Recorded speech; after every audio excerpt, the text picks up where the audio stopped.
What is up, guys? ShadyWags again, and terraforming is a big part of Astroneer. If you're unaware what terraforming is, in most open world sandbox games, it describes the process of altering the landscape to fit your needs. In Astroneer, terraforming is accomplished by use of the terraforming tool, and by using that tool's 3 different modes, you're then able to lower, raise, and level the ground. Now, the terraforming in Astroneer is a little bit different than any other sandbox I've played because it's not an exact science, and it's somewhat difficult to get very defined edges and shapes. I'm going to show you with a little bit of practice and patience, you're going to be able to combine all of those modes to create caves, ramps, and bridges. The first 2 modes are pretty self-explanatory. By selecting lower, which instead of lower, I'm going to refer to this as subtract. And that's the circle with the arrows pointing in. This is going to destroy the ground and collect materials in the process. By holding onto that trigger on top of horizontal ground, you can quickly remove the ground and create pits and caves. By using the lower tool against a vertical surface, it's going to push forward into that surface, effectively creating a tunnel. Now, by approaching this at an angle, that will continue lengthening that tunnel and it will create a ramp downwards.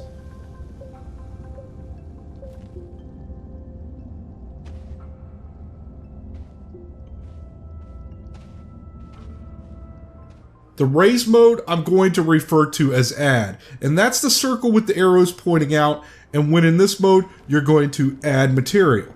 When used on a horizontal surface, it will raise up, creating pillars and walls.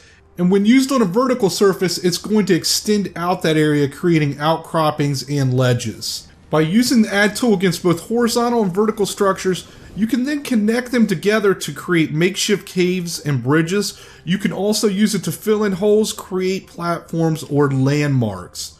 The leveling tool is a little bit misleading in the fact that it does not level from the bottom up. What it actually does is it takes a sample from the position where you first pull that trigger, and then it extends that area out. The best way I can describe when using the leveling tool, it's like you're frosting a cake or you're painting a wall. You're going to want to use very quick strokes in one direction. You can use that tool to quickly cover an area like a hole in the ground, and it also can be used to smooth out pathways. You can see here, after using the leveling tool to cover this hole, it did not fill that hole in, but it only added a layer over top of it. When you use all 3 of these tools together, that's going to allow you to build ramps and bridges, and you're going to find out that these are going to be necessary to get into the bottom of some of those cave systems. In my case, on this planet, there was absolutely nothing around me other than one cave, and the issue is this cave was 3 levels deep, and each one had a very large drop-off. So I had to build ramps leading from the top all the way to the bottom so I could get down there to collect research material to walk it all the way back up to the top to my base. Now, while I was building these ramps, I knew I would eventually have vehicles, so I went ahead and I made them all wide enough that a truck or a rover would be able to make it up and down. Instead of explaining how I did this, I think the easiest way would be for me to go out and find a couple caves and just show you how to do it. The first cave I ran across was this cave up on the side of a mountain, and it already has a little bit of a ramp leading up to it, but it's just way too steep to get the truck up there. What I need to do is lengthen that existing ramp to create an angle that the truck will be able to climb up. And to accomplish that, the very first thing I need to do is switch to the add tool. And starting at the top, I'm going to pull a strip down from the top to the bottom. And then I'm going to extend that strip out just a little bit further. I'll then switch back and forth between the add and subtract tools to shape that strip into a ramp.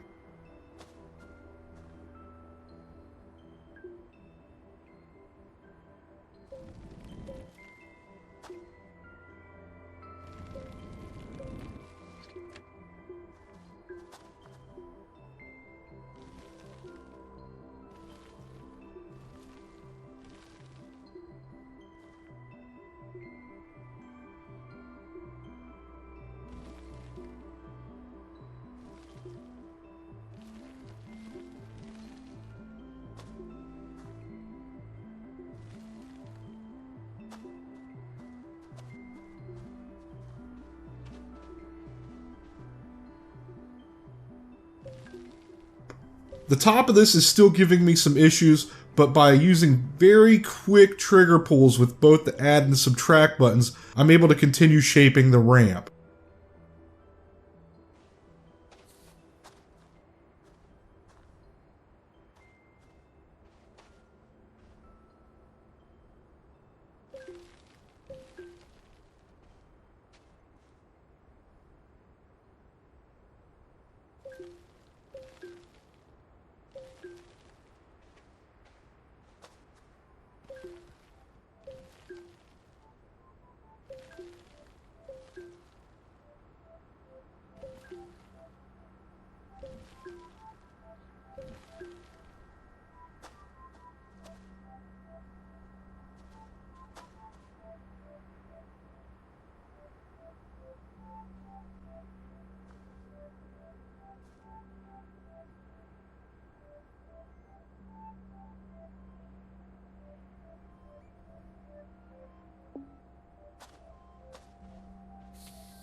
Now that ramp is not wide enough for the truck to make it up, so then I'm going to switch over to the leveling tool. And I'm going to make very quick strokes going from left to right to widen the ramp. And at any time you add material that just doesn't look right, just cut it out with the subtract tool.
I'll use that level tool again to widen the path even more, using quick strokes going from the right to the left.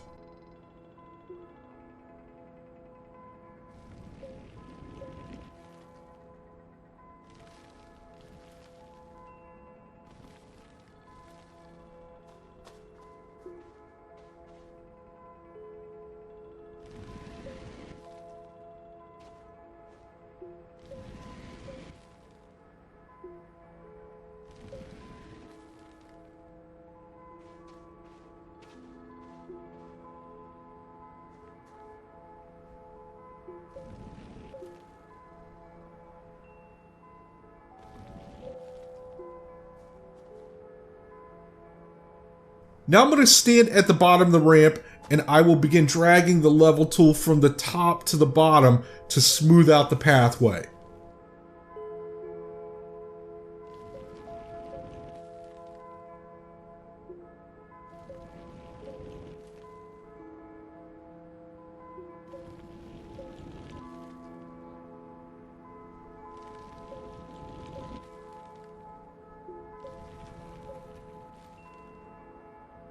In the process of smoothing out the pathway, it did cut a ridge into bottom. I'll now begin alternating back and forth using strokes going from the top to the bottom, then from the bottom to the top, till I get a path that I'm happy with.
It still ended up being a little bit too steep, so what I had to do is add a little bit of material to the very bottom and then switch to the level tool and drag it upwards.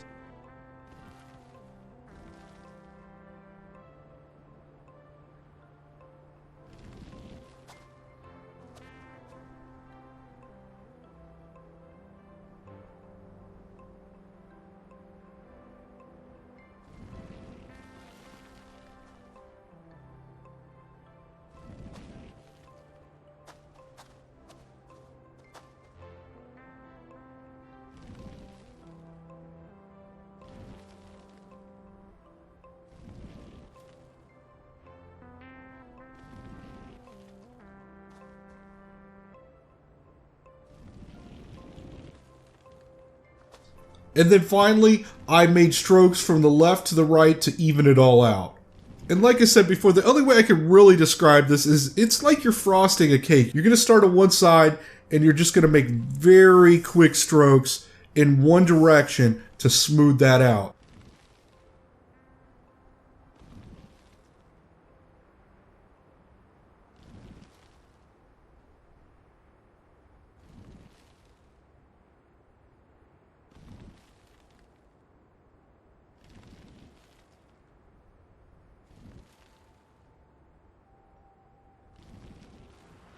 And you can see the truck now has a nice path up to the cave and maybe a potential location for a new base.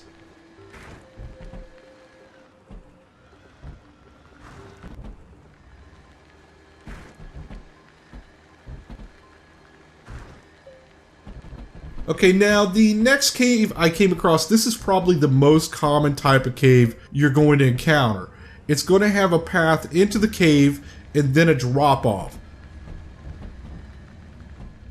The very first thing I would do before I start working on this is I would put down a tether. And also make sure you have some in your backpack. And that's because if you do fall into an area and you're not tethered, you might be able to throw one down very quickly and connect back up. This is a little tricky because I don't know what the ground beneath me is. It could be solid all the way to the cave floor, or it could end up just being a layer. The main issue is that my Terraform tool will not reach the bottom of this cave floor, and I have to lower this to the point that that will reach, because that's the only way I'm going to be able to build that ramp up. I'm going to head up to the top and I'm going to start removing the ground near the ledge. My goal here is to get that area low enough so that my Terraform tool can reach that cave floor below. I'm going to use quick trigger pulls to take away material, and I want to try to still keep this at a slight angle.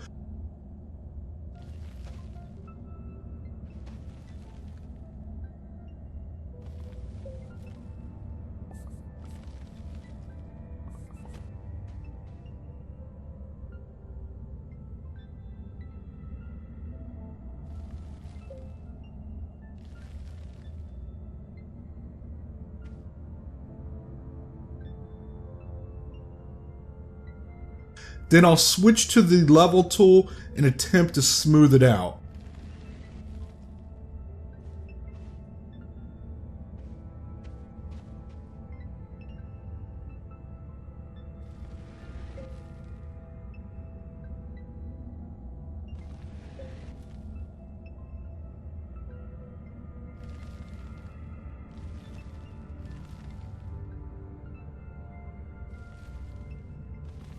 I'm going to go ahead and jump down there, but before working on this anymore, I want to make sure I can get out. So I'm going to use those same methods I used on the other ramp before. I use the level tool to pull materials down and then pull materials up, and eventually I'll end up with a nice ramp.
Okay, now I'm going to check to see if the tool will reach the bottom, and it will. If it would not have reached, I would need to take more from the bottom of this pathway here, so I would have to repeat the entire process again, heading to the top, subtracting material from the bottom, and then using the leveling tool to smooth the pathway out again.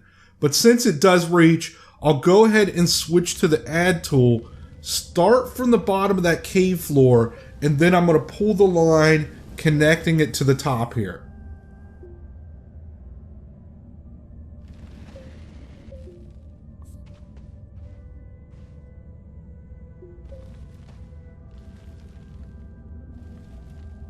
The path is already at a pretty good angle. I'm just going to add materials to lengthen and level it.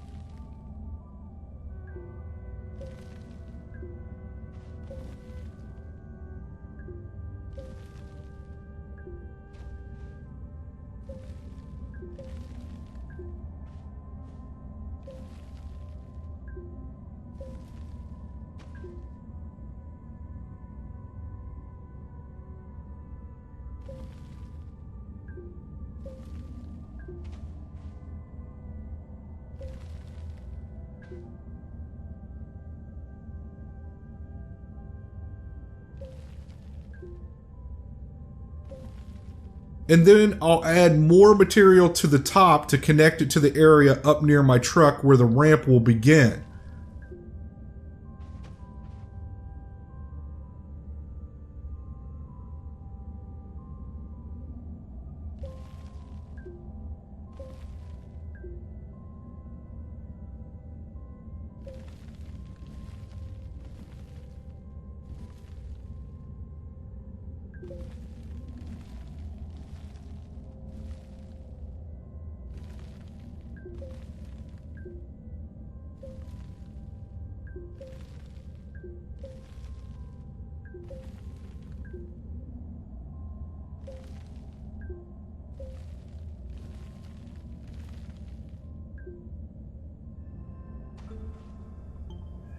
This ramp is now at the same point as the very first ramp.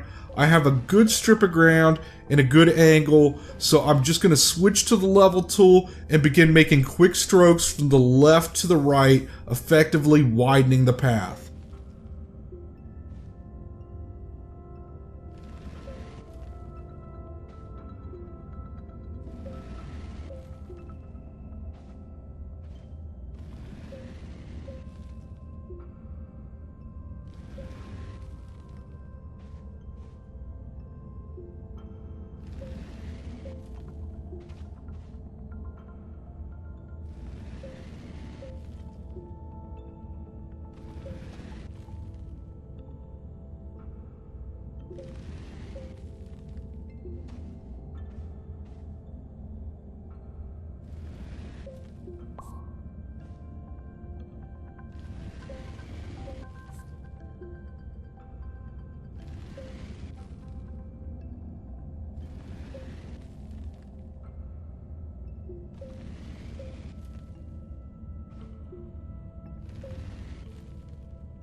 And when I'm finished, here is the final product. Terraforming in Astroneer is actually pretty easy, but it does take a little patience and some understanding of when and how to use each mode. Once you get the hang of it, you're going to find yourself creating some pretty impressive structures. I know this was a little bit difficult to explain, and I hope my explanation was satisfactory. If you did find this useful, I would really appreciate it if you'd hit that thumbs up button. Thank you for watching, and until next time, later.